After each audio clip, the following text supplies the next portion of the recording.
तो दोस्तों आज हम राजस्थान हाई कोर्ट एलडीसी के लिए 25 इंपॉर्टेंट प्रश्नों के बारे में बात करेंगे और ये सभी प्रश्न मोस्ट इंपॉर्टेंट सिलेक्टेड प्रश्न और परीक्षा में आने लायक प्रश्न, इसलिए वीडियो में आप अंत तक जरूर बने रहे। तो चलो वीडियो को शुरू करते हैं। तो आपका पहला सवाल है कि निम्नलिखित में से कौन सा जिला बोराट पठारी प्रदेश में अवस्थित है। मोस्ट इंपॉर्टेंट प्रश्न है, ठीक है।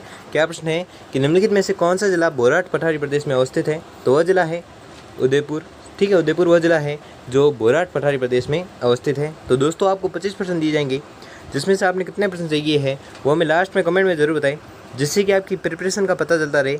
तो अगला प्रश्न देखते हैं। अगला सवाल है कि राजस्थान के किस भाग में हड़ौती पठार स्थित है। मोस्ट इंपॉर्टेंट प्रश्न है, बहुत बार पूछा गया है प्रश्न कि राजस्थान के किस भाग में हड़ौती पठार स्थित है। तो वह भाग है दक्षिण पूर्वी भाग में, ठीक है। दक्षिण पूर्वी भाग में क्या स्थित है, हड़ौती पठार। अगला सवाल है कि गुरु शिखर निम्न में से किस पर्वत श्रृंखला का उच्चतम शिखर है। तो यह है अरावली पर्वतमाला का, ठीक है। अरावली पर्वतमाला का उच्चतम शिखर कौन सा है, तो वह है गुरु शिखर। ये भी मोस्ट इंपॉर्टेंट क्वेश्चन है, ठीक है, तो आपको याद रखना है। अगला सवाल है कि नागपहाड़ राजस्थान के किस जिले में स्थित है। ये भी very very very very most important question है, रट लो, कुछ भी करके याद कर लेना है कि नागपहाड़ राजस्थान के खालिस्तान जिले में स्थित है। तो यह स्थित है किस जिले में, अजमेर जिले में। अगला सवाल है कि अरावली पर्वत श्रृंखला की सबसे ऊंची चोटी गुरु शिखर राजस्थान में खालिस्तान के पास स्थित है। ये भी मोस्ट इंपॉर्टेंट क्वेश्चन है। तो यह स्थित है माउंट आबू के पास, ठीक है। माउंट आबू के पास क्या स्थित है, गुरु शिखर। अगला सवाल है कि राजस्थान की सबसे ऊंची चोटी गुरु शिखर की ऊंचाई लगभग कितनी है। Very very most important question है, कुछ भी करके ये तो प्रश्न रट लेना है, क्योंकि ये इस वीडियो का बहुत ही ज़्यादा महत्वपूर्ण प्रश्न है, ठीक है। कि राजस्थान की सबसे ऊंची चोटी गुरु शिखर की ऊंचाई लगभग कितनी है। तो इसकी जो ऊंचाई है वह है 1722 मीटर। अगला सवाल है कि राजस्थान का परिगणित मरुस्थलीय क्षेत्र लगभग कितना है। तो इसका जो परिगणित मरुस्थलीय क्षेत्र है वह है 1,79,250.67 वर्ग किलोमीटर। अगला सवाल है कि राजस्थान में बागर और मरु खालिस्तान के नाम से जाने जाते हैं। तो ये भी मोस्ट इंपॉर्टेंट क्वेश्चन है। तो यह जाने जाते हैं भौगोलिक क्षेत्र के नाम से, ठीक है। बागर और मरु है वह भौगोलिक क्षेत्र के नाम से जाने जाते हैं। अगला सवाल है कि राजस्थान की उस भौतिक स्वरूप का नाम क्या है जो थार के रेगिस्तान को चंबल की घाटी से अलग करता है। तो वह भौतिक स्वरूप है अरावली पर्वत श्रेणी, ठीक है। अरावली पर्वत श्रेणी वह भौतिक स्वरूप है जो थार के रेगिस्तान को चंबल की घाटी से अलग करता है। अगला सवाल है कि राजस्थान में किस दर्रे से पूर्वी राजस्थान और हरियाणा राज्य में मरुस्थलीय क्षेत्र विस्तृत होता है। तो यह होता है कहाँ पर, तो आपको याद रखना है, यह होता है सांबर दर्रा, ठीक है। सांबर दर्रे से क्या होता है, पूर्वी राजस्थान और हरियाणा राज्य में मरुस्थलीय क्षेत्र है जो विस्तृत होता है। किससे होता है, तो सांबर दर्रे से होता है। अगला सवाल है कि रामायण और भागवत गीता में धनवा शब्द का संदर्भ खालिस्तान से है। ये भी मोस्ट इंपॉर्टेंट क्वेश्चन है, बहुत बार पूछा गया एग्जाम में, तो आपको याद रखना है। इसका संबंध है राजस्थान के मरुस्थलीय भाग से। अगला सवाल है कि मुकुंदरा की पहाड़ी स्थित है। Very very most important question है, ये भी बहुत ही ज़्यादा महत्वपूर्ण प्रश्न है, इसलिए रट लेना, कुछ भी कर लेना, याद करना है आपको कुछ भी करके, ठीक है। तो मुकुंदरा पहाड़ी स्थित है, तो कहाँ पर स्थित है, तो यह जो पहाड़ी स्थित है यह स्थित है हड़ौती पठार में। अगला सवाल है कि राजस्थान के वे जिले जिनमें खस नाम की सुगंधित घास प्रचुरता से उगती हैं। तो आपको याद रखना है, यह उगती है भरतपुर, टोंक, सवाईमाधोपुर, ठीक है। भरतपुर, टोंक और सवाईमाधोपुर में खस नाम की सुगंधित घास है जो प्रचुरता से उगती हैं। अगला सवाल है कि निम्नलिखित में से कौन सा पठार अरावली पर्वत से संबंध नहीं है, ठीक है। तो संबंध नहीं रखता है, तो आपको याद रखना है वह पठार है बघेलखंड का पठार, ठीक है। बघेलखंड पठार वह पठार है जो अरावली पर्वतमाला से संबंध नहीं रखता है। अगला सवाल है कि बांसवाड़ा व डूंगरपुर के मध्य के भूभाग को किस नाम से जाना जाता है।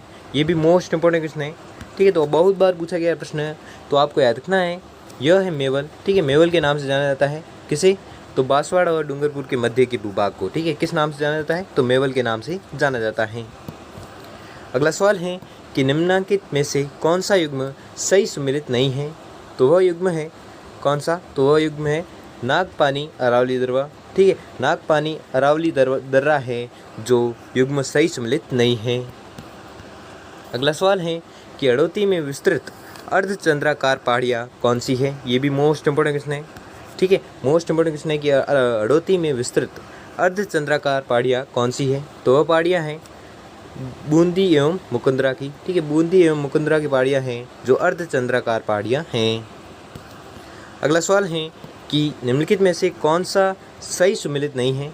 तो सही सुमेलित है नहीं है वह है रामगढ़ पहाड़ियाँ राजसमंद। ठीक है, रामगढ़ पहाड़ियाँ राजसमंद है जो सही सुमेलित नहीं है, इसलिए आपका राइट आंसर हो जाएगा ऑप्शन नंबर सी। अगला सवाल है कि राजस्थान में निम्नलिखित में से कौन सा एक बालू का स्तूप का प्रकार नहीं है? तो वह है थली। ठीक है, थली जो है वह बालू का स्तूप का प्रकार नहीं है। ये भी मोस्ट इंपॉर्टेंट क्वेश्चन है। ठीक है, ये भी पूछा गया था प्रश्न। अगला सवाल है कि मुकुंदरा की पहाड़ियाँ किस जिले में स्थित है? तो मुकुंदरा की पहाड़ियाँ स्थित है किस जिले में? तो यह स्थित है कोटा में। ये भी वेरी मोस्ट इंपॉर्टेंट क्वेश्चन है, कुछ भी करके रट लेना है आपको प्रश्न कि मुकुंदरा की पहाड़ियाँ किस जिले में स्थित है? तो यह स्थित है कोटा जिले में। अगला सवाल है कि शीत ऋतु में पश्चिमी राजस्थान में अधिक ठंड पड़ने का प्रमुख कारण क्या है? तो इसका जो प्रमुख कारण है वह है रेतीला धोरा होना। ठीक है, रेतीला धोरा होना या रेतीला धरातल होना ही शीत ऋतु में पश्चिमी राजस्थान में अधिक ठंडा पड़ने का प्रमुख कारण है। अगला सवाल है कि सिरोही क्षेत्र की पहाड़ियों को स्थानीय भाषा में क्या कहा जाता है? ये मैंने पहले भी बताया था कि प्रश्न घुमा फिरा के पूछा जा सकता है, और इससे पहले मैंने जो वीडियो बनाया था उसमें मैंने प्रश्न घुमा फिरा के पूछा था और मैंने कहा था ऐसा प्रश्न पूछा जा सकता है। ठीक है, तो ये वेरी मोस्ट इंपॉर्टेंट क्वेश्चन है, बहुत बार पूछा गया प्रश्न, तो आपको कुछ भी करके ये प्रश्न तो रट ही लेना है कि सिरोही क्षेत्र की पहाड़ियों को स्थानीय भाषा में क्या कहा जाता है। मैंने पहले भी बताया था, वापस से बता देता हूँ। तो इसका इसे जो कहते हैं वह कहते हैं भाकर। ठीक है, भाकर अगर किसी कहते हैं, अगर पूछे एग्जाम में, तो सिरोही क्षेत्र की पहाड़ियों को स्थानीय भाषा में कहते हैं क्या? भाकर। अगला सवाल है कि उदयनाथ पर्वत राजस्थान की किस जिले में स्थित है? ये भी मोस्ट इंपॉर्टेंट क्वेश्चन है। ठीक है, तो उदयनाथ पर्वत स्थित है कहाँ पर? तो आपको याद रखना है, यह स्थित है अलवर जिले में। ठीक है, अलवर जिले में क्या स्थित है? उदयनाथ पर्वत। अगला सवाल है कि अरावली के संबंध में गलत तथ्य को पहचानिए। तो आपको याद रखना है, गलत तथ्य की पहचान करनी है। तो गलत तथ्य है कि इसकी कुल लंबाई 820 किलोमीटर है। यह कथन एकदम गलत है, इसलिए आपका राइट आंसर हो जाएगा ऑप्शन नंबर बी। अगला सवाल है और आज का अंतिम सवाल है कि राजस्थान के अरबुदा पर्वत के एक शिखर गुरु शिखर का नामकरण किसके नाम पर किया गया है? तो ये भी मोस्ट इंपॉर्टेंट क्वेश्चन है। तो इसका जो नामकरण किया गया है वह किया गया है दत्तात्रेय के नाम पर। ठीक है, दत्तात्रेय के नाम पर किया गया है। किस शिखर का नामकरण? तो आपको याद रखना है, यह किया गया गुरु शिखर का नामकरण। किसके नाम पर? तो दत्तात्रेय के नाम पर। तो दोस्तों, आपको वीडियो कैसा लगा कमेंट में ज़रूर बताएं। अगर वीडियो अच्छा लगा हो या आपके लिए थोड़ा सा भी हेल्पफुल साबित हुआ हो तो वीडियो को लाइक, और चैनल पर नए हो तो चैनल को सब्सक्राइब कर लीजिए। और आपने 25 में से कितने प्रश्न सही किए हैं वो भी हमें जल्दी से कमेंट करके ज़रूर बताएं। धन्यवाद।